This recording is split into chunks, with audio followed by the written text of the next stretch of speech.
เพื่อเป็นการแก้ไขปัญหาการสัญจรไปมาหาสู่กันการแลกเปลี่ยนซื้อขายสินค้าระหว่างบ้านต่อบ้านและเมืองต่อเมืองให้มีความสะดวกสบายนั้น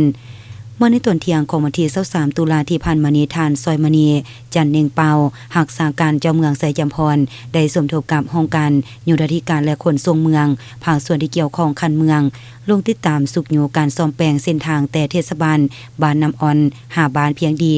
ซึ่งมีระยะทาง19กว่ากิโลเมตรที่ได้รับผลกระทบจากพายุพัดผ่านเข้ามาในระยะผ่านมาเห็นให้ดินเจือนมาถมเส้นทางห้องระบายน้ำเส้นทางบางบอนเป็นคุมเลิกการสัญจรพบกับความยุ่งยากหลายจุดที่จะต้องได้แก้ไข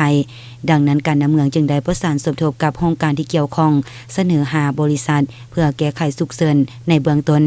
การซ่อมแปลงเส้นทางในครั้งนี้โดยแม่บริษัทผาเจริญจำกัดเป็นผู้นำเอากลจากเข้ามาซ่อมแปลงทางเป็นผู้ประกอบส่วนช่วยเหลือทางงบประมาณในการซ่อมแปลง